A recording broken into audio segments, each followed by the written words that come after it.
سے پوچھا مولا اگر کوئی آپ کا شیعہ پہلی بات تو گناہ کر سکتا ہے؟ امام نے کہا انسان خطا کار گناہ کر سکتا ہے۔ کہا مولا اگر گناہ کرے کیا ہم اسے فاسق کہہ سکتے ہیں؟ فرمایا نہیں، اس کے عمل کو فاسق کہو، اس کو فاسق نہ کہنا۔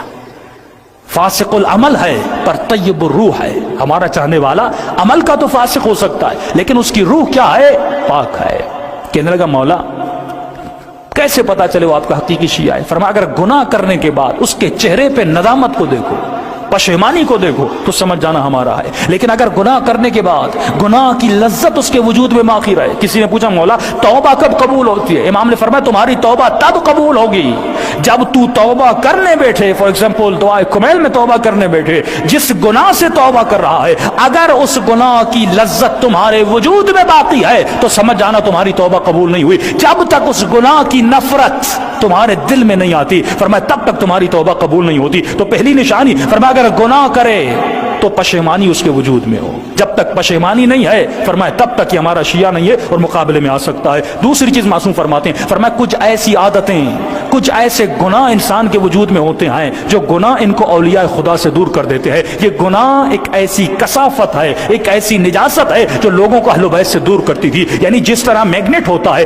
اگر آپ کے وجود میں گناہ ہے، قرآن کہتا ہے انما یرید اللہ لیذھب عنکم الرجس اہل البیت ویطہرکم تطہیرا، کہ اہل بیت کو ہر طرح کی رجس اور نجاست سے دور کیا۔ اگر نجاست میرے وجود میں آئے، اگر جھوٹ کی نجاست میرے وجود میں آئے، اگر بغض و نفاق و حجب و حیا و اپنا ریاست کی ریاست طلبی کی نجاست میرے وجود میں آئے تو فرمایا کبھی بھی تو اہل بیت کے قریب نہیں جا سکتا، کیونکہ جب تک نجاستوں کو دور نہیں کرتا تب تک اہل بیت کے قریب نہیں جاتا، جب تک اپنے وجود میں طہارت کو نہیں لاتا تب تک اہل بیت کے قریب نہیں جا سکتا۔ موسم پہ پہلی نشانی فرماتے اگر گناہ کرے تو گناہ سے توبہ کرے۔ دوسری نشانی فرماتے ہیں کچھ ایسے گناہ ہیں جن کی توبہ تو ہو سکتی ہے لیکن ایک ایسا گناہ ہے اگر انسان کے وجود میں ہو انسان اہل بیت کا دشمن بن جاتا ہے۔ مولا یہ کون سا گناہ ہے؟ فرمایا یہ گناہ لقمہ حرام کا گناہ ہے۔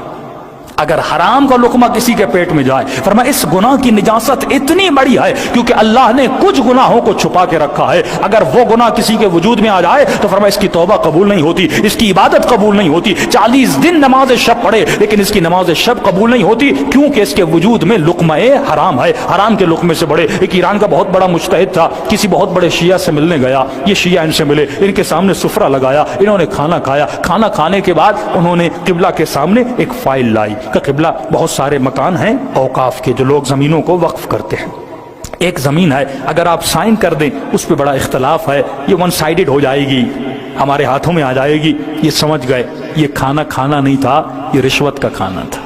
کھانا اس لیے کھلایا تھا تاکہ فارسی میں کہتے ہیں تھوڑی بہت چربی بڑھائی جائے تاکہ مولانا سائن کر دیں۔ ہاں تو انہوں نے فوراً غصے میں اٹھ کے کھڑے ہو گئے کہ تم میں خوف خدا نہیں ہے، میں نے اتنے سال اپنے پیٹ کو حرام کے لقمے سے بچایا، آج تم نے رشوت کا مال میرے پیٹ میں ڈال دیا۔ پہلے علماء سود کا نام سنتے تھے، پہلے ربا کا نام سنتے تھے تو مومن کے پاؤں کھڑے ہو جاتے تھے، رونگٹے کھڑے ہو جاتے تھے، لیکن آج کتنی آسانی سے لوگ سود کھا رہے ہیں، آج کتنی آسانی سے لوگ حرام کھا رہے ہیں اور ذرہ برابر پرواہ نہیں ہے۔ کیوں؟ کیونکہ ملئت بطونکم من الحرام، جب شکم میں لقمہ حرام چلا جاتا ہے معصوم فرماتا ہے اس کے اوپر کسی چیز کا اثر نہیں ہوتا، فوراً یہ مجتہد وقت اس جگہ سے نکلے۔ ان کے شاگرد کہتے ہیں یہ حوض کے کنارے گئے، اپنی انگلیوں کو اپنے منہ میں اتنا مارا کہ ان کا پورا پیٹ خالی ہو گیا، منہ سے آنسو بہ رہے تھے اور کہہ رہے تھے پروردگارا کبھی مجھے اپنی عبادت کی لذت سے محروم نہ کرنا، یہ لقمہ حرام میں نے اپنی مرضی سے نہیں کھایا، اس ملعون نے مجھے لقمہ حرام کھلایا تھا۔ یعنی اتنی پرواہ تھی لقمہ حرام کی۔ معصوم فرماتے اس لقمے سے بچنا جس کا مال پاک نہیں ہے، ہمارے مال کو پاک کرنے کے لیے کہا خمس دو، ہمارے مال کو پاک کرنے کے لیے کہ ایسی جاب کو اختیار کرنا، ایسے پیسے کو اپنے گھر میں لانا، ایسی غذا کو اپنے سفرے پہ لانا کہ جب یہ تمہارے بچے اس غذا کو کھائیں کتنے سال زندگی میں رہو گے، لیکن اگر دنیا سے چلے جاؤ گے، اگر حلال کا مال اپنے بچوں کو سفرے پہ نہیں رکھا، کل مر جاؤ گے،